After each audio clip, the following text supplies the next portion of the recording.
조만간 구속 여부가 결정될 이화영 전 경기도 부지사 소식으로 뉴스룸을 시작합니다.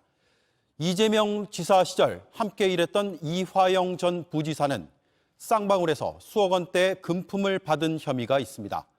이화영 전 부지사는 쌍방울에 법인카드도 받았었는데 이걸로 개인 병원비와 호텔비, 마사지비를 결제한 것으로 조사됐습니다. 가전제품을 사서 집으로 배달시킨 내역까지 있는 걸로 파악됐습니다. 이렇게 쓴 돈 3억 원이 넘는 걸로 검찰은 보고 있습니다. 첫 소식 이승환 기자입니다. 구속영장 실질 심사를 받기 위해 출석한 이화영 전 경기도 부지사는 모든 혐의를 부인했습니다. 금품을 받은 적도 법인카드를 쓴 적도 없다고 했습니다. 취재진 앞에선 잘 소명하겠다는 말만 남겼습니다. 법인카드 받아가지고 이용했다는 혐의 인정하십니까? 오해를 잘 설명할게요. 이 전 부지사는 2018년 6월까지 쌍방울 사회이사를 지냈고 2달 뒤인 그해 8월부터 경기도 평화부지사로 취임했습니다. 하지만 법인카드 사용은 계속했습니다. 휴대전화 요금부터 호텔비, 마사지 비용, 개인 병원비까지 법인카드로 계산했습니다. 검찰은 이 전 부지사가 가전제품을 법인카드로 사들인 뒤 자택으로 배달한 내역도 확인했습니다. 법인카드로 결제한 업체들까지 압수수색해 사용 내역과 배송지 등을 구체적으로 특정했습니다. 3년 남짓 동안 이렇게 쓴 금액만 3억 원이 넘는 걸로 보고 있습니다. 쌍방울 내부에서도 이런 법인카드 사용을 우려했던 정황도 나왔습니다. 직원들은 매달 한도액을 채우고 내역이 너무 사적이라며 여러 차례 카드를 회수해달라고 요청했던 겁니다. 이 전 부지사 구속 여부는 오늘 밤 늦게 결정날 걸로 보입니다. JTBC 이승환입니다. 네, 이화영 전 부지사의 아들이 쌍방울 계열사에 취업해 직원으로 이름을 올리고 월급을 받았던 사실도 확인됐습니다. 아들 이 씨는 대학생이었습니다. 입사 뒤 1년 동안 회사에 출입한 기록은 14번뿐이었습니다. 박현주 기자입니다. 이화영 전 경기도 부지사 아들 이모 씨가 쌍방울 계열사에 취업한 건 지난 2020년 10월입니다. 쌍방울 자회사인 한 연예 기획사입니다. 이 씨는 이듬해 2월 졸업 예정자로 취업 당시엔 대학생 신분이었습니다. 입사 뒤 1년 남짓 회사에 다녔습니다. 그런데 검찰은 이 기간 동안 이 씨가 회사에 출입한 기록이 총 14번뿐인 걸로 파악했습니다. 실제로는 업무를 하지 않으면서 월급만 받아가는 위장 취업일 수 있다고 봤습니다. 쌍방울이 이 전 부지사에게 제공한 뇌물의 일부로 볼 수 있다는 겁니다. 이 전 부지사의 측근 문모 씨도 쌍방울 직원 명단에 이름만 올리고 월급 명목으로 9천만 원대 돈을 받은 혐의를 받습니다. 문 씨는 1990년대 초반 이 전 부지사가 보좌관이던 시절부터 친분을 쌓아온 인물입니다. 검찰은 이 전 부지사 존재가 아니었다면 쌍방울이 문 씨에게 월급을 지급할 이유가 없다고 봤습니다. 즉 뇌물이라는 겁니다. 검찰은 이 전 부지사가 문 씨 취업 말고도 쌍방울 임원에게 직접 차량을 요구했다는 진술도 확보했습니다. 차가 있으면 한 대 달라고 요구했고 실제로 고급 외제차 등 차량 3대를 받았다는 겁니다. 이 차량 가운데 한 대는 이 전 부지사 주거지 아파트에 출입 등록도 했던 걸로 확인됐습니다. 쌍방울 측은 이에 대해 이 씨는 다른 사람들과 동일한 기준으로 입사해 채용 특혜는 전혀 없었고 재직 기간 동안 정상 출근했다고 반박했습니다. JTBC 박현주입니다. 네, 바로 법원으로 가보겠습니다. 이승환 기자, 이화영 전 부지사에 대한 영장실질심사는 끝이 났습니까? 네, 아직 결과는 나오지 않았습니다. 오늘 오전 10시 반부터 3시간가량 치열한 법정 공방이 이어졌는데요. 검찰과 변호인의 입장차가 크다 보니까 시간이 걸리고 있는 걸로 보입니다. 네, 그만큼 치열했다는 얘기인데 이 전 부지사 측은 뭐라고 주장을 합니까? 네, 양측 입장은 완전히 갈렸습니다. 검찰은 쌍방울이 법인카드를 제공하고 이 전 부지사 측근을 직원으로 이름만 올린 뒤 월급을 준 점을 모두 뇌물로 봤습니다. 반면 변호인은 아직 확인해야 할 사실관계가 남아있고 금액과 내역 조사가 덜 됐다고 맞받았습니다. 자, 그렇다면 이 사건 결국 이재명 민주당 대표로 향하게 되는 겁니까? 네, 검찰은 쌍방울이 이재명 대표 변호사비 대납 문제와도 얽혀 있다는 점에 주목하고 있습니다. 쌍방울이 대북사업 홍보를 하면서 주가 조작을 했다는 부분도 수사 중인데요. 이렇게 만든 자금이 변호사비로 들어갔을 가능성도 들여다보고 있습니다. 네, 이승환 기자 잘 들었습니다. 자, 자, 이번엔 성남FC 사건에 대해 새롭게 취재한 내용을 전해드리겠습니다. 기업들에서 받은 후원금이 대가성 있는 뇌물인지, 특히 후원금이 이재명 당시 성남시장의 측근들에게 돈을 준 수단이었는지가 의혹의 핵심입니다. 저희가 후원금 계약을 맺은 2015년 성남FC 대표를 지낸 곽선우 변호사를 인터뷰했습니다. 곽 전 대표는 민원을 해결해주고 후원금을 받은 것이라고 말했습니다. 먼저 이가혁 기자입니다. 곽선우 변호사는 2015년 한 해 동안 성남FC 대표를 지냈습니다. 두산건설, 네이버 같은 기업들이 성남FC에 거액의 후원금을 내기로 계약한 시기입니다. 하지만 정작 구단 대표는 이런 과정을 제대로 몰랐습니다. 시장님께서 정진상 실장을 실질적인 구단주로 생각하고 이 사람이랑 상의해갖고 진행하라니까 전 당연히 그냥 시장님의 대리인이라고 생각한 거죠. 정진상 실장은 당시 이재명 시장의 최측근이었습니다.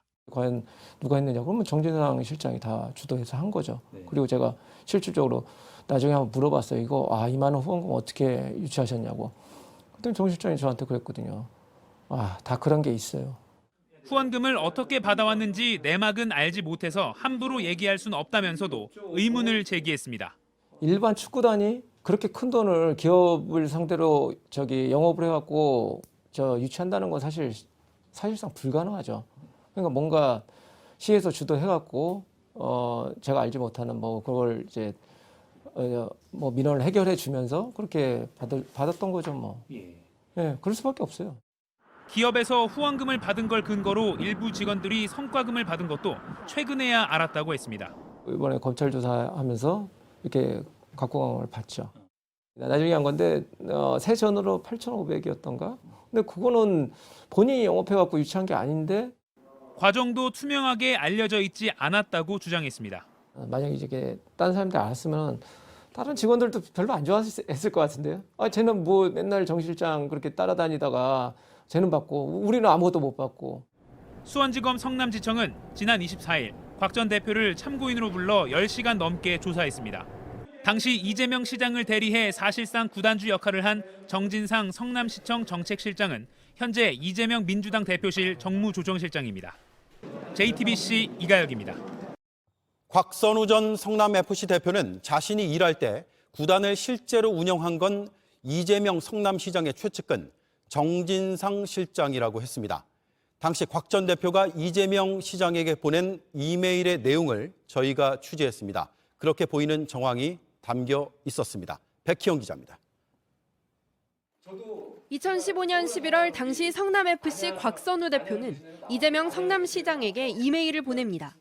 곽 대표는 구단 내부 일을 직원 3명이 자신을 건너뛰어 바로 정 실장에게 보고한다고 토로합니다. 그런 뒤 정 실장이 이 3명에게 바로 지시 내려 그대로 진행되는 시스템이라고도 말합니다. 대표는 자신이지만 실제로는 성남시 비서실 6급이던 정진상 실장이 구단을 운영했단 얘기입니다. 곽 대표는 또 이 직원 3명이 정 실장과 구단 문제를 상의하러 시청을 자주 방문한다며 시스템이 잘못되어 있다고도 지적합니다. 시청이 아닌 구단이 구단 일을 결정할 수 있게 해달라고 간청하기도 합니다. 저에 대한 신임이 남아있다면 직원들에 대해 리더십을 발휘할 수 있게 허락해달라고 말합니다. 대표로서 업무를 제대로 수행할 수 없다는 얘기입니다. 그러면서 정 실장과 대표가 의견을 조율하고 아래 직원들은 대표에게 보고하고 지시받게 해달라고 덧붙입니다. 당시 직원들이 만든 내부 보고서에도 정 실장이 의사결정을 하고 시장 측 직원 3명이 불투명하게 성과급을 가져간다고 적시했습니다. 검찰은 오늘 곽 전 대표 사무실을 찾아 이 이메일 등 자료를 확보했습니다. JTBC 백희연입니다. 자, 이 사건 취재 중인 이가혁 기자가 나와 있습니다.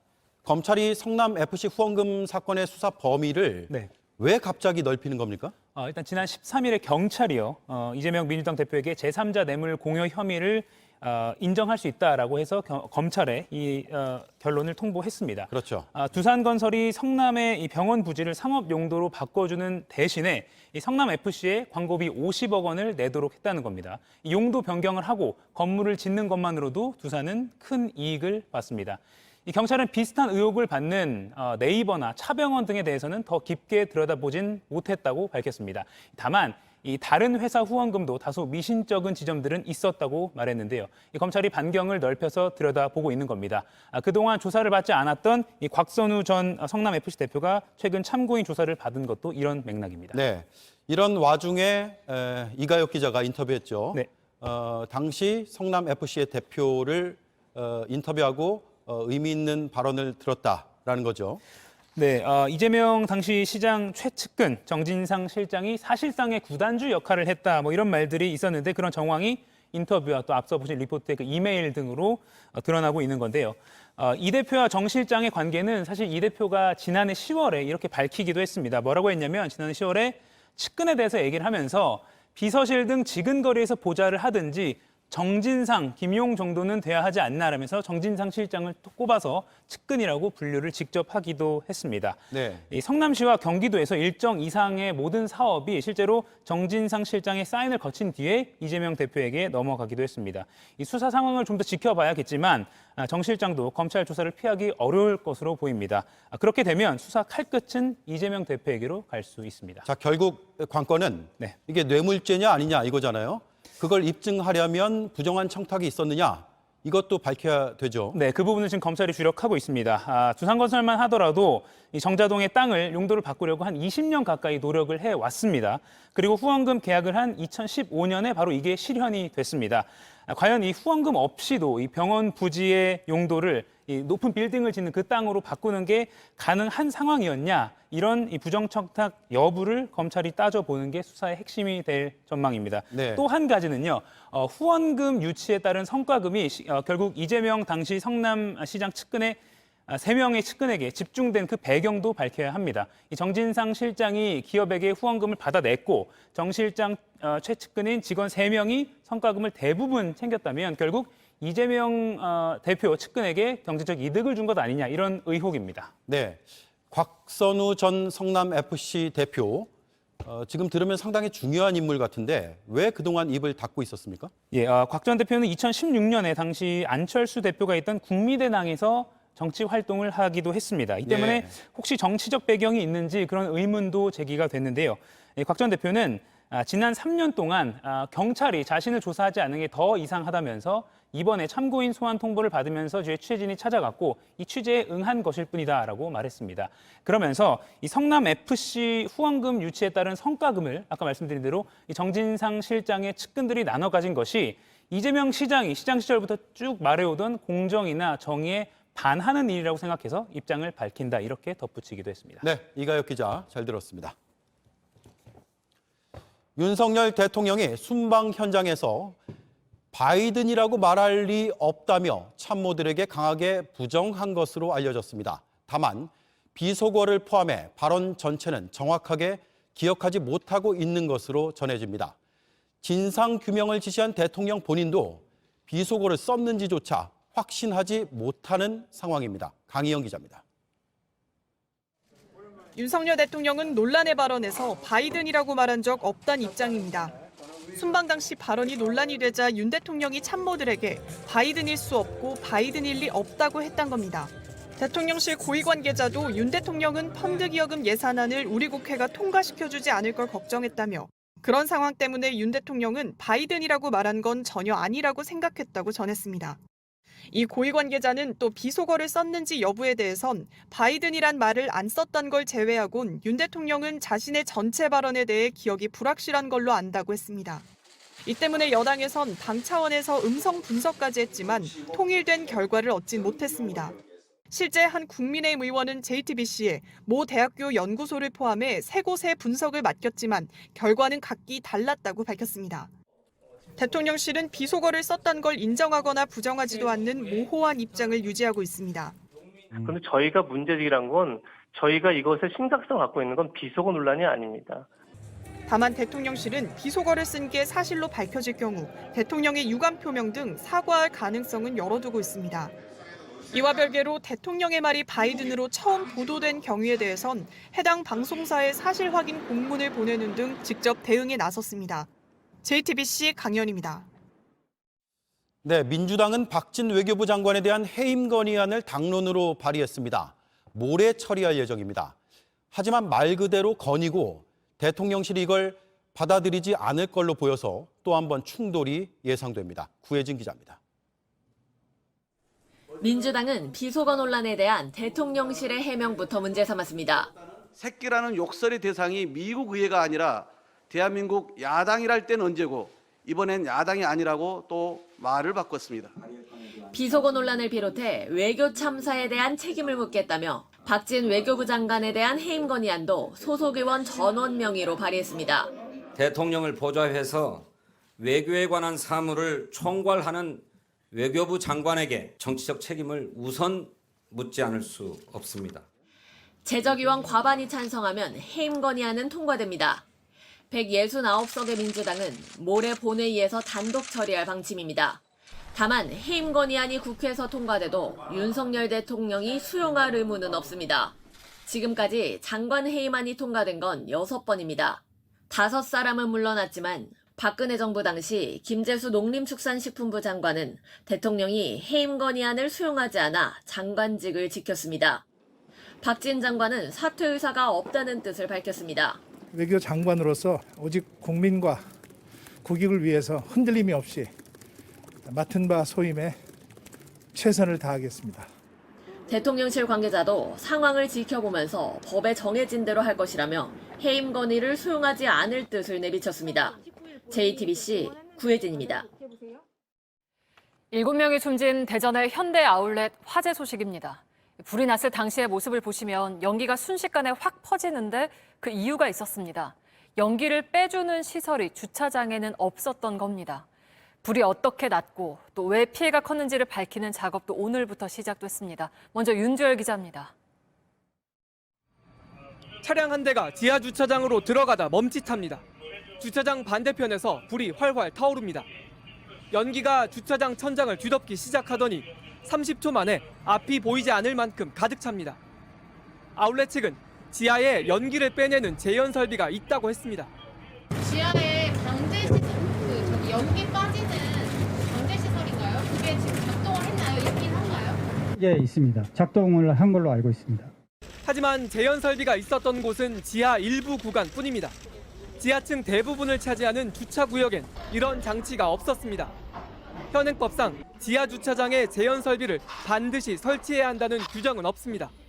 강제로 이제 연기를 배출할 수 있는 그런 장비들을 갖다 놓는 그런 방법들이 제도적으로. 경찰과 소방은 발화 모습이 담긴 CCTV를 확보했습니다. 한 화물차가 멈춘 뒤 운전자가 내려 카트에 물건을 싣고 간 후 10초 만에 불이 시작되는 모습이 담겼습니다. CCTV를 확인한 소방 관계자는 차량 뒤편 바닥에서 불이 시작됐고 마치 인화 물질이 뿌려져 있는 것처럼 길을 따라 불이 번지는 모양새였다고 말했습니다. 오늘 있었던 첫 현장 감식에서는 이 화물차가 있었던 곳을 중심으로 화재 원인을 살폈습니다. 최초 발화로 의심되는 차량에 그 바퀴를 들어 올려서 그 바퀴 밑에 떨어진 그 잔해물을 수거했고, 희생자들의 장례는 따로 치르지만 이들을 기리는 합동 분향소가 아울렛 앞에 세워졌습니다. 희생자 7명 중 3명은 내일 발인을 진행합니다. JTBC 윤두열입니다. 이 지하 주차장 천장의 내장재는 우레탄 폼이었습니다. 불이 잘 붙고 유독가스를 많이 내뿜기 때문에 불이 났을 때 인명피해를 키우는 요인으로 꼽히는데요. 지난 평택과 이천 물류창고 화재 때에도 지적됐던 부분입니다. 정영재 기자입니다. 온통 그을음으로 뒤덮였습니다. 불이 난 대전 아울렛 지하 주차장은 입구부터 처참했습니다. 이 매연이 이 전체 공간을 덮는데 2분도 안 걸린 것 같습니다. 바닥엔 타고 떨어진 잔해가 수북합니다. 천장 내장재로 쓰인 우레탄 폼입니다. 소방 관계자는 타고 떨어진 우레탄 폼이 5cm 정도 쌓였다고 말했습니다. 우레탄 폼은 배관 동파를 막기 위해 단열재로 많이 쓰입니다. 하지만 불이 한번 붙으면 짧은 시간에 많은 연기를 내뿜습니다. 순식간에 이제 검은 연기가 차더니 가라앉아갖고 나도 땅만 보고서 올라온 상황이라서. 소방관 3명이 순직했던 평택 물류창고 참사 때도 마찬가지였습니다. 패널에 들어있던 우레탄 폼에 불이 붙어 갑자기 연기가 폭발적으로 나온 겁니다. 국립소방과학연구원이 실험도 했습니다. 우레탄 폼 내장재를 넣은 건물에 불을 붙였습니다. 7분 만에 우레탄 폼으로 옮겨 붓습니다. 2층까지 빠르게 퍼지며 연기에 휩싸입니다. 우레탄 폼은 열이 쌓이면 가연성 가스가 나옵니다. 온도가 350도가 되면 가스에 불이 붙어 더 많은 연기를 내뿜습니다. 빠져나오지 못한 7명은 모두 이 연기 때문이었습니다. JTBC 정영재입니다. 어제부턴 우리나라도 바깥 어디에서든 마스크를 안 써도 되죠. 세계보건기구 WHO는 이미 코로나의 끝이 보인다는 진단을 내놓기도 했습니다. 그래서 우리도 코로나를 어떻게 안고 살아가야 할지 그 방법을 논의해야 하는 시점입니다. 저희는 오늘부터 이틀에 걸쳐서 다른 나라들 상황도 비교해보고 우린 어떻게 준비해야 하는지 살펴보겠습니다. 먼저 우리보다 조금 더 일찌감치 일상을 되찾고 있는 미국 상황부터 김필규 특파원이 전해드리겠습니다. 워싱턴에서 뉴욕으로 가는 비행기에 올랐습니다. 기자와 일행 말고는 마스크를 쓴 승객을 거의 찾아볼 수 없습니다. 지난 5월 연방대법원이 항공기 마스크 의무화 조처에 위법 판결을 내린 뒤 이제는 착용을 권고하는 안내방송마저 사라졌습니다. 코로나19가 한창 확산할 당시 100여 년 만에 운행을 축소하기도 했던 뉴욕 지하철은 이제 공식적으로 마스크를 벗고 탈 수 있게 됐습니다.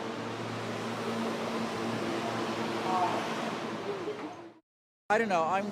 I'm tired of the masking. I carry my mask with me, and I have my vaccination card with me. But I'm glad that it's more relaxed. Yes.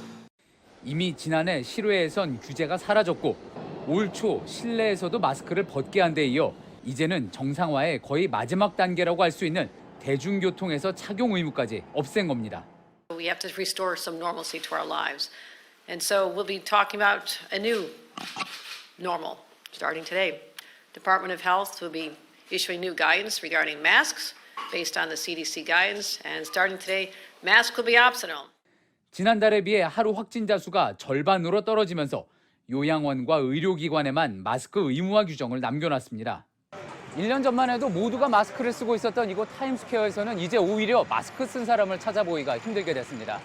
뉴욕시는 코로나19 관련된 모든 규제를 풀면서 관광 수요도 더 끌어올릴 수 있을 거라 기대하고 있습니다. For me, it's really difficult because I have some problem with my nose and I can't breathe when I wear mask. Of course, now I'm happy so that. 하지만 여전히 우려의 목소리도 나옵니다. I think people truly don't understand or don't care about the situation. They rather risk catching it than the discomfort of wearing a mask. The numbers are going to go up again. It's like a roller coaster ride. 다시 확진자가 늘면 방역 조치에 들어가야 할 텐데 한번 마스크를 벗은 시민들이 다시 쉽게 마스크를 집어들지도 미지수입니다. 뉴욕에서 JTBC 김필규입니다. 네, 이렇게 미국을 비롯한 많은 나라들은 이미 밖에서든 안에서든 마스크를 안 써도 됩니다. 사실상 코로나 이전으로 돌아간 건데 우리의 모습은 아직 조금 다르죠. 우리나라 상황은 정인아 기자가 취재했습니다. 버스를 기다리는 사람들 모두 마스크를 썼습니다. 버스에 올라타서도 마찬가지입니다. 택시를 탈 때도 그렇습니다. 오히려 마스크를 쓰지 않은 사람을 찾기 힘듭니다. 코로나 그런 균이 혹시라도 좀 남은 것이 전염이 조금씩 퍼질란가 모르는 게 그냥 여러 가지 염려가 되어서 쓰는 거예요. 약하니까 몸이. 아이들은 더 잘 씁니다. 이번에는 아이들이 방과 후에 많이 찾는 줄넘기 학원에 찾아와 봤습니다. 조금 뛰었는데 숨이 차 보입니다. 마스크는 금세 땀에 젖습니다. 마스크가 젖음으로 인해서 땀을 많이 흘리면 내 땀을 내가 막 먹고 웃기도 하고 그래요. 친구 얼굴을 모르는 경우도 있습니다. 말이 조금 어눌해지거나 사회성이 떨어지는 문제도 불거졌습니다. 이렇게 3년이 지났습니다. 어쩔 수 없이 쓰고 있어요. 이게 불편해요. 답답하고 불편하고 똑같이 더워요. 내일 지나면 벗었으면 좋겠어요. 그래서 어른들은 그렇다 치더라도 아이들부터라도 실내 마스크를 풀자는 의견도 많습니다. 전국민 항체조사의 결과에서도 봤지만 상당히 많은 수의 감염이 진행되어 있는 상황이거든요. 아이들의 언어 발달이라든지 표정이나 사회성에 있어서 많은 문제가 생길 가능성이 있다는 것이 현장의 전문가들의 의견입니다. 방역당국은 올 겨울까지만 참으면 내년부턴 조금 더 일상 회복에 가까이 갈 수 있을 거라고 설명했습니다. JTBC 정인아입니다. 앞서 두 리포트로 비교해 보셨지만 다른 나라들에 비해서 우리는 방역 수칙을 푸는 속도가 조금 더딥니다. 이렇게 천천히 계획을 세워가는 이유는 김나한 기자가 짚어봤습니다. 경제협력개발기구 OECD의 주요국가 19개 가운데 실내 마스크를 꼭 써야 하는 건 우리나라뿐입니다. 미국과 프랑스 등 7개 나라는 쓸 필요가 없고 독일 등은 의료기관과 대중교통에서만 쓰게 했습니다. 격리도 마찬가지입니다. 한국 등 일부만 7일 격리를 해야 되고 노르웨이 등은 격리를 아예 하지 않습니다. 미국과 캐나다는 5일 안으로 권고만 합니다. 입국한 뒤 코로나 검사를 받는 것도 우리나라 말고는 뉴질랜드 정도가 있습니다. 이것도 우리는 PCR을 받아야 하지만 뉴질랜드는 신속 항원 검사면 됩니다. 우리가 이렇게 조금은 늦게 가는 이유가 있습니다. 우선 청소년층 또 젊은 층에서 먼저 발생을 합니다. 그들은 비교적 가볍게 앓고 넘어갑니다. 그러나 그 여파로 인해서 고위험군 또 고령층의 유행이 따라 들어오면서 코로나에 걸린 손주가 할아버지, 할머니를 만나면 손주는 괜찮지만 할아버지, 할머니가 위험할 수 있다는 겁니다. 코로나 전체 치명률은 0.11%지만 고령층, 특히 80세 이상은 2%를 넘습니다. 해외 다른 나라보다 유행의 정점이 조금씩 늦게 오는 것도 고려해야 합니다. 그래서 실내 마스크와 고령층 보호, 이 두 가지는 최대한 붙잡고 가겠다는 게 정부의 판단입니다. JTBC 김나한입니다. 각종 청탁의 대가로 거액을 챙긴 혐의를 받는 민주당 전 사무부 총장 이정근 씨에 대해 검찰이 구속영장을 청구했습니다. JTBC 취재 결과 검찰은 이 씨가 100억 원대 에너지 기금을 받게 해달라는 부탁과 함께 수천만 원을 챙긴 정황도 포착했습니다. 이런 식으로 이 씨가 받은 뒷돈이 모두 10억 원이 넘는 걸로 검찰은 보고 있습니다. 박병영 기자입니다. 검찰은 민주당 전 사무부 총장 이정근 씨가 정부 지원금을 배정해달라는 청탁과 함께 뒷돈을 받은 혐의를 확인했습니다. JTBC 취재 결과 검찰은 이 씨가 2020년 한 업체로부터 100억대 에너지 기금을 받게 해달라는 부탁과 함께 수천만 원을 받은 정황을 포착했습니다. 마스크 제조업체 A사의 식약처 허가 문제를 해결해주겠다는 명목으로도 사업가 박모 씨를 통해 1억 원대 뒷돈을 받았다는 게 검찰의 입장입니다. 또 공공기관 납품과 임직원의 승진을 부탁하는 등의 명목으로 수억 원을 받았다는 게 검찰 판단입니다. 또 이 씨가 21대 국회의원 총선을 앞둔 시점에 선거 비용 명목으로 3억 3천만 원을 받았다고도 봤습니다. 이런 식으로 2019년 12월부터 약 2년간 받은 돈이 모두 10억 1천만 원이라는 게 검찰 수사 내용입니다. 하지만 이 씨는 지난 23일 검찰에 나와 모든 혐의를 부인했습니다. 저에게 제기된 여러 가지 의혹들은 사실과 다릅니다. JTBC 박병현입니다. 6년 전 뉴스룸은 최서원 씨가 사용하던 것으로 추정되는 태블릿 PC를 입수해 보도했습니다. 법원은 이 태블릿 PC가 최 씨가 사용한 게 맞다고 최종 결론을 냈죠. 최 씨는 수사와 재판 땐 자신이 쓰던 게 아니라고 주장했는데 재판이 다 끝나자 이 태블릿 PC를 돌려달라며 별도의 소송을 냈습니다. 오늘 1심 재판부는 검찰이 돌려주라는 판결을 하며 PC의 소유권이 최 씨에게 있다고 다시 한번 판단했습니다. 정종문 기자입니다. 오늘 법원이 최서원 씨에게 돌려주라고 한 태블릿 PC는 2016년 JTBC가 입수해 검찰에 제출한 겁니다. 이 태블릿 PC엔 전직 대통령 박근혜 씨의 드레스덴 연설문 등 기밀 문건들이 담겨 있었고 국정농단 사건 중 기밀 유출 혐의의 증거로 사용됐습니다. 검찰은 태블릿 PC를 분석해 2012년과 2013년 최 씨가 독일을 방문했을 당시 태블릿 PC도 위치 기록이 일치하고 문자 메시지 등을 확인해 최 씨가 소유한 것으로 확인했습니다. 또 2017년엔 최 씨 사건을 맡은 1심 재판부 의뢰로 국과수가 감정을 했습니다. 국과수도 검찰의 분석과 같은 결론을 냈습니다. 대법원도 최 씨가 사용한 것으로 보고 관련 혐의에 대한 유죄 판단이 맞다고 봤습니다. 하지만 최 씨는 재판 내내 자신이 사용한 것을 인정하지 않았습니다.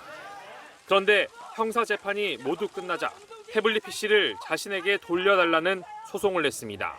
오늘 1심 재판부는 태블릿 PC가 최 씨 소유라며 태블릿 PC를 넘겨주라고 판단했습니다. 법원이 형사 재판에서처럼 최 씨의 소유임을 인정한 겁니다. 오늘 재판이 끝난 뒤 최 씨 측은 태블릿 PC를 받으면 다시 검증하겠다고 주장했고 검찰은 판결문을 분석한 뒤 항소 여부를 결정하겠다고 밝혔습니다. JTBC 정종문입니다. 국가교육위원회가 오늘 출범했지만 친일 미화 논란의 당사자 이배용 위원장 때문에 여전히 시끄럽습니다. 이 위원장은 물러날 생각이 없다고 했고 저희 취재진에겐 억울한 부분이 있다고도 했습니다. 성화성 기자가 취재했습니다.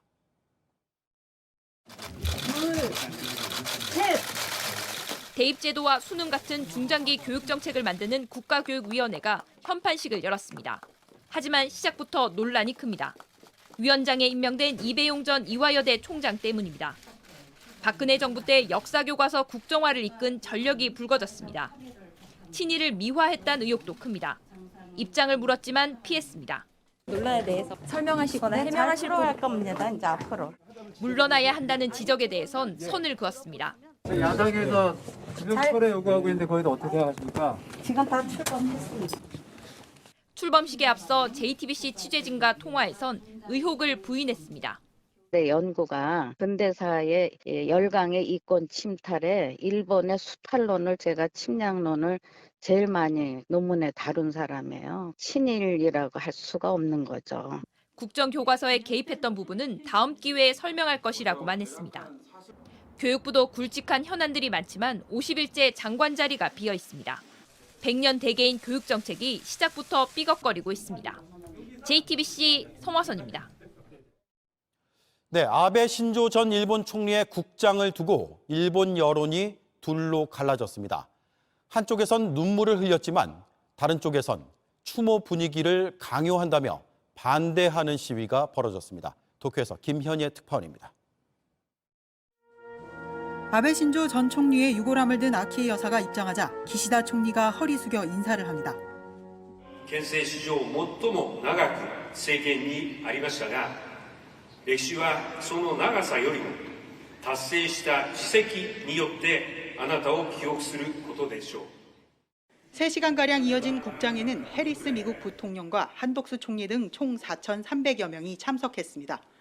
장례식장 주변에선 일부 시민이 눈물을 훔치기도 했습니다.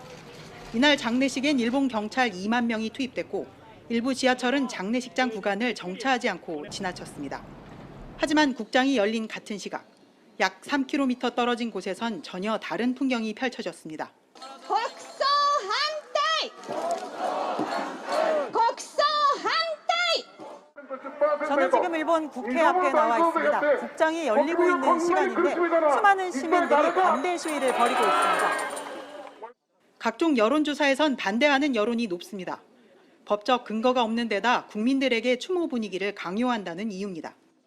前に法律で認められていないことを暴力的な形で、権力で押し切る形で決めたことが許せないです。 기시다 정부 지지율이 위험 수위인 20%대로 떨어진 상황에서 조문 외교마저 도마 위에 올랐습니다. 기시다 총리는 국장 기간 40여 개국 정상급 인사를 만나기로 했지만 회담 시간이 짧아 깊이 있게 외교 문제를 논의하긴 어렵다고 아사히 신문이 지적했습니다. 일본 야당들은 G7 국가 정상은 아무도 참석하지 않았다며 국장을 강행한 명분도 사라졌다고 비판했습니다. 도쿄에서 JTBC 김현희입니다. 영화에서처럼 지구로 돌진하는 소행성이 실제로 있다면 어떻게 해야 할까요? 이럴 때 소행성에 충격을 주어서 궤도를 바꿔놓는 지구 방어 실험이 첫 발을 뗐습니다. 10달 전에 출발한 우주선이 오늘 표적으로 삼은 소행성에 정확하게 부딪히는 데 성공한 겁니다. 김민 기자입니다. 소행성 지표면의 바위와 암석이 우주선 카메라에 점점 가깝게 잡히더니 곧 화면이 정지됩니다. 우주선이 소행성에 계획대로 정확히 부딪힌 걸 확인한 연구진은 환호합니다. 우리 시간으로 오늘 오전 8시 미 항공우주국 나사의 지구방어 우주선이 소행성과 충돌한 순간입니다. 표적이 된 소행성은 지구에서 1100만 킬로미터 떨어져 있는 지름 160m의 디모르포스입니다.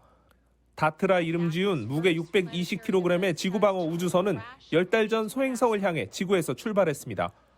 시속 22,000km로 돌진했는데 성공 확률은 불과 10%였습니다.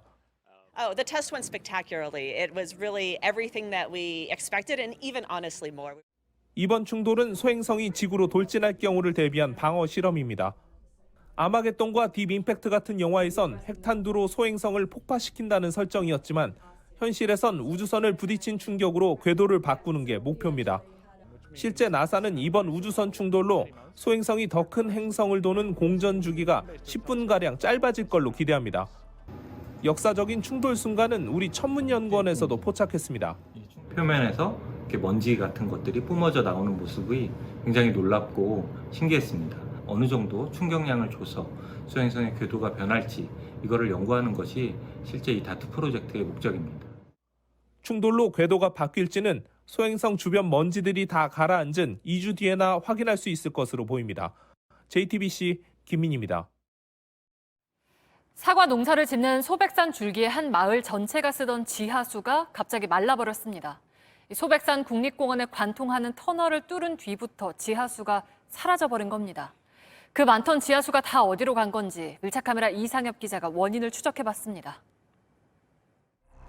소백산 국립공원의 한 마을에 지하수가 끊긴 건 4년 전입니다.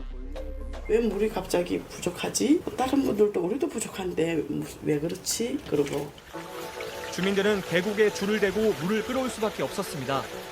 국내 전체가 물이 말랐던 거예요? 예. 그래서 다 물 때문에 뭐 서로 물 막 계곡에 물 조금 나오는 것도 서로 대려고 뭐 저 계곡에 가보면 호수가 막 쫙 달려 있어요. 마을이 가물기 시작한 건 충북 단양과 경북 영주를 잇는 중령터널을 뚫으면서부터입니다. 중령터널은 소백산 국립공원을 관통하는데 총 길이가 11km로 국내 철도 터널 중 10손가락 안에 꼽힙니다. 이제 여기는 계곡에서 내려오는 물로 이제 그 농사를 짓는 지역이거든요. 수맥이라는 게 사람 혈관처럼 그렇게 흐르거든요. 발파를 하니까 수맥이 틀어지는 거죠.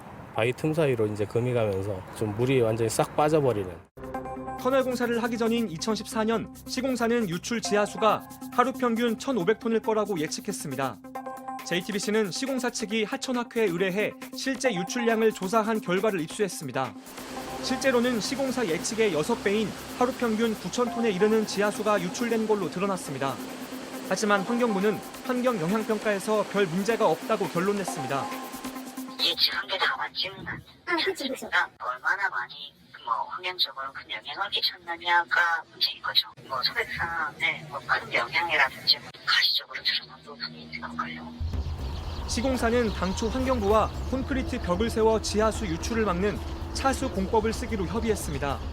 하지만 이마저도 지켜지지 않아 발주처인 국가철도공단이 과태료 1,000만 원을 부과받았습니다.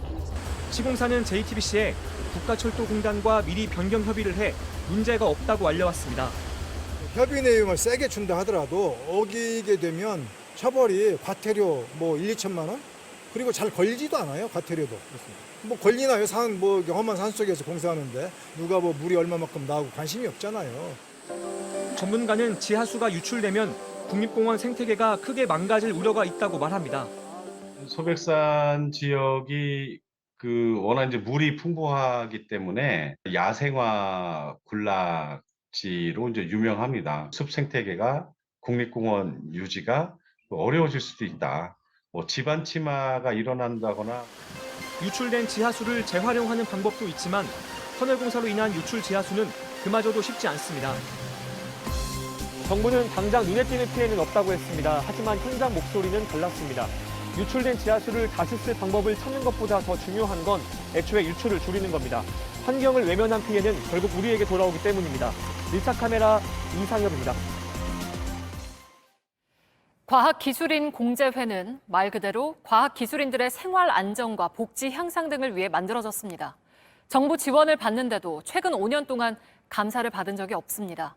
이런 사이 공제회 임직원들은 자신들의 성과급을 사실상 셀프 인상했고 심지어 공제회 주식 투자 과정에서 손실을 낸 책임자에게도 성과급을 지급한 것으로 JTBC 취재 결과 파악됐습니다. 고석승 기자입니다. 2003년 설립된 과학기술인 공제회. 회원수 10만여 명의 자산 규모도 10조 원이 넘습니다. 설립 이후 현재까지 정부에서 3천억 원이 넘는 지원도 받았습니다. 수천억 원의 정부 지원을 받았음에도 최근 5년 사이 감사원이나 중앙부처의 감사를 받은 적이 없습니다. 이런 가운데 임직원들의 성과급은 최근 5년 사이 크게 늘었습니다. 직원들의 의견 등을 반영해 성과급 수준을 결정하고 있어서 사실상 셀프 인상이나 다름없다는 지적입니다. 평가 등급별로 차등 지급하는 기본 성과급은 S부터 D까지 5개 등급 중 상위 3개 등급은 올리고 하위 2등급은 내렸는데 임직원 상당수가 A 또는 B 등급을 받아서 성과급이 올랐습니다. 심지어 2019년까지는 최하 등급을 받은 직원도 성과급이 100% 지급됐습니다. 2018년 공제회의 주식 투자 과정에서 2천억 원 가까이 손해를 본 것에 책임을 지고 D등급을 받은 임직원도 당시 성과급을 받았습니다. 연봉도 올라가고 그다음에 성과급도 올려받고 이런 현상들이 벌어지고 있는 거고요. 무엇보다 왜 이런 기관들은 제대로 감사조차 하지 못하고 있는지 의문입니다. 공제회 측은 현재 D등급은 성과급을 받지 않는 걸로 규정을 고쳤다면서 다른 공제회나 연기금 대비 성과급 수준이 높지 않다고 밝혔습니다. JTBC 고석승입니다.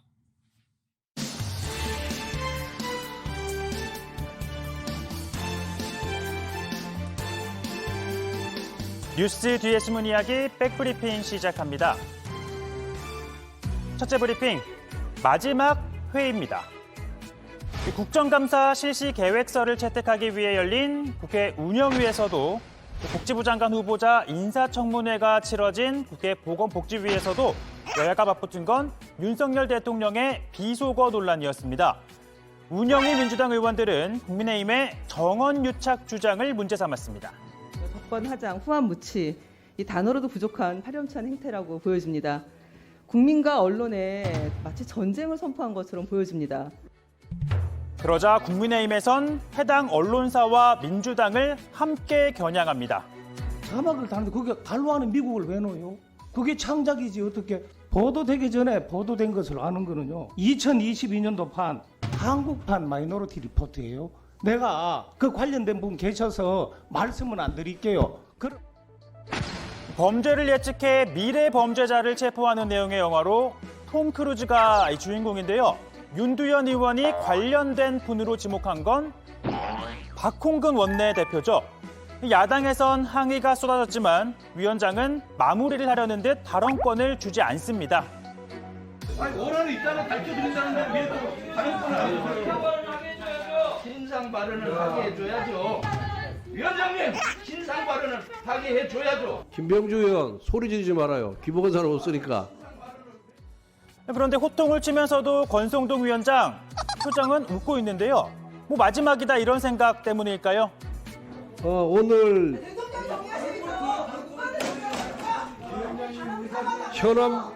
대통령실의 현안 보고를 받자는 민주당의 제안에 대해서 좀 조용히 하세요. 박 대표. 회의 진행이 불가능하고 정회를 선포합니다. 권 위원장 이렇게 정회는 했지만 회의를 다시 열 수는 없었습니다. 위원장직을 사임했기 때문인데요. 이젠 여당 원내대표가 아니니까요. 그리고 오늘 신임 주호영 원내대표가 위원장으로 선출이 됐습니다. 고성을 주고받으며 끝난 권성동 위원장의 마지막 회의. 주호영 위원장의 첫 회의에선 또 어떤 모습이 펼쳐질까요? 다음 브리핑은요. 황당 직침입니다. 이 빈칸에 들어갈 한 단어는 무엇일까요? 모모가 부르면 즉시 일어나야 한다. 땡땡의 단점을 너그러이 받아들이자. 이 땡땡의 화를 성장의 영양소로 삼자. 정답은요. 상사입니다. 이 직장 상사에 대한 예절 지침서라고 하는데요. 그렇다면 이건 또 무슨 상황일까요? 많지 않을까? 원래 3명 먹을 거. 오늘 3명 먹을 거 먹으면 된다. 4명한테 3컵 하거든요? 많아. 내가 많아. 아니. 밥을 이렇게 들겠네. 물기 전에 실수했어요. 네, 이거 직장인데 밥을 하고 밥 상태에 대한 평가도 받습니다. 전북 남원의 한 새마을금고에서 벌어졌던 일인데요. 뭐 이런 황당한 일이 있나 싶지만 노동부 특별 근로감독 결과 사실이었습니다. 여성 직원에게 술 따르기를 강요하고 또 남녀 차별, 사적인 업무를 지시하는 등 법을 위반한 사실이 여럿 확인이 됐는데요. 그런데 노동부는 이곳만의 문제가 아닌 것으로 판단하고 새마을금고 등에 대한 기획 감독을 실시키로 했습니다. 혹시 지금 뜨끔하신 분이 있다면 지금 당장 멈춰주시길 바랍니다. 오늘 백브리핑은 여기까지입니다.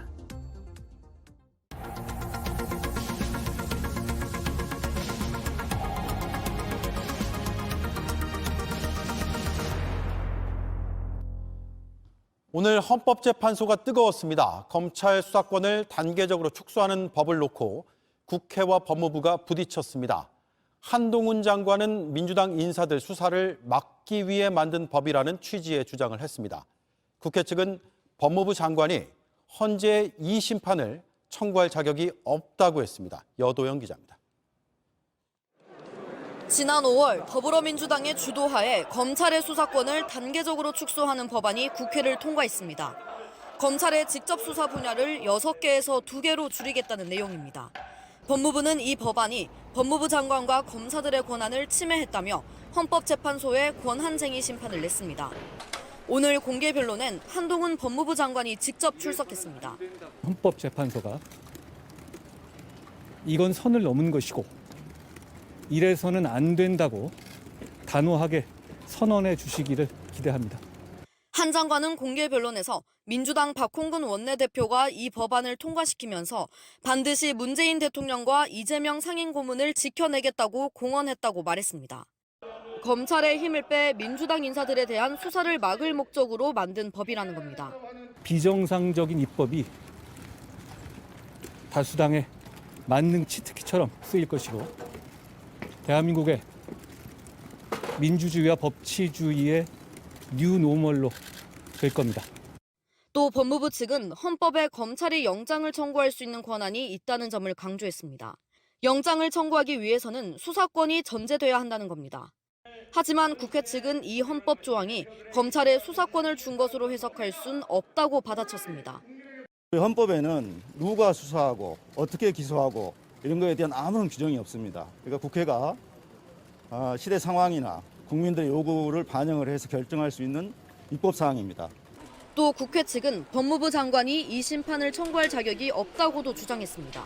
법무부 장관은 수사권 소추권이 없기 때문에 검사의 수사권을 축소하는 법안에 대해서 권한쟁의 심판을 청구할 자격이 없습니다. 헌법재판소는 공개 변론을 바탕으로 검찰의 수사권이 헌법이 정한 권한인지 등을 따져보게 됩니다. JTBC 여도현입니다.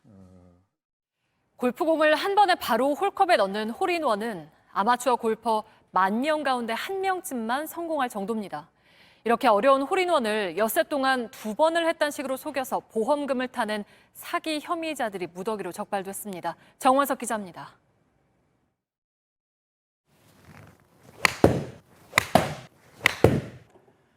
홀인원! 는커녕 홀컵 근처도 가지 못했습니다. 저 같은 아마추어 골퍼가 홀인원을 할 수 있는 확률이 12,000분의 1이라고 합니다. 평생 한 번 하기도 어렵습니다. 홀인원에 성공하면 통상 한턱 내야 합니다. 골프비와 밥값까지 많게는 수백만 원이 들다 보니 부담이 큽니다. 이 때문에 매달 몇천 원의 보험료를 내면 홀인원 했을 때 한턱 낼 돈을 주는 보험도 여럿 나왔습니다. 문제는 하지도 않은 홀인원을 했다며 보험금을 청구하는 사기범도 늘고 있다는 겁니다. 금융감독원은 이번에 168명의 혐의자를 적발했는데 이들은 391차례나 홀인원을 했다고 속여 10억 원을 타냈습니다. 보험금을 받으려면 캐디와 동반자, 골프장에 확인이 필요한데 홀인원 했다고 입을 맞춘 뒤 가짜 영수증을 낸 겁니다. 이 가운데 엿새간 2번이나 홀인원을 했다며 보험금을 받아간 사람도 있습니다. 금감원은 적발된 이들을 경찰에 수사 의뢰했습니다. JTBC 정원석입니다. 편의점에 금 자판기가 생겼습니다. 불안한 경제 흐름 속에 금에 돈을 묻어두려는 사람들이 손쉽게 금을 살 수 있도록 하겠다는 건데요. 30만 원대부터 300만 원대 골드 바를 고를 수 있는데 주로 소소한 소비를 하러 편의점을 찾는 서민들 주머니 사정과는 동떨어져 보인다는 반응도 나옵니다. 공다솜 기자가 취재했습니다. 익숙한 편의점 풍경 속 낯선 기계가 눈에 띕니다. 화면엔 노랗게 반짝이는 금 모형이 크기별로 진열돼 있습니다.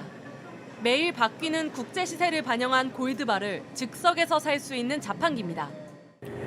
오늘 금 자판기를 들여놓은 서울 역삼동의 한 편의점입니다. 제가 직접 구매해 보겠습니다. 이렇게 30만 원대부터 300만 원대까지 여러 개의 상품이 있는데요. 30만 원대의 금을 선택한 후 카드를 꽂아 넣으면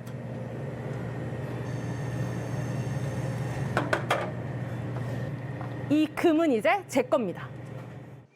GS 리테일은 오늘 편의점과 슈퍼마켓 5곳에 금 자판기를 설치했습니다. 누가 편의점에서 금을 살까 싶지만 지난해 5월 한 달간 통신 판매로 주문을 받아서 3억 8천만 원어치를 팔았다고 합니다. 여기에 최근 물가와 환율이 뛰면서 안전자산인 금에 대한 관심이 커졌다고 보고 아예 자판기를 놓았다는 겁니다. 시민들의 반응은 엇갈립니다.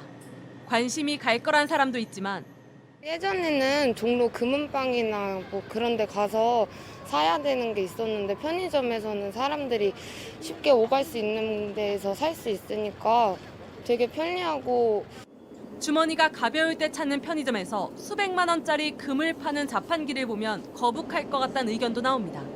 저는 옆에서 이제 삼각김밥을 사고 있는데 누가 금을 산다고 하면 오히려 믿기지가 않아서 되게 현실감이 없을 것 같아요. 편의점은 한 3천 원이면 한 개 해결할 수 있으니까. 이에 대해 GS 리테일은 소비자가 편의점에서 살 수 있는 상품을 늘리자는 차원에서 시작한 것이라고 말했습니다. GS 리테일은 시범 운영을 한 뒤 다른 보석으로 판매 대상을 넓히고 자판기도 100대까지 늘리기로 했습니다. JTBC 공다소입니다. 네, 저희가 내일도 코로나의 끝을 어떻게 준비해야 하는지 보도를 이어갑니다. 촘촘히에서 빨리 굴레에서 벗어났으면 좋겠습니다. 내일 뵙겠습니다. 고맙습니다.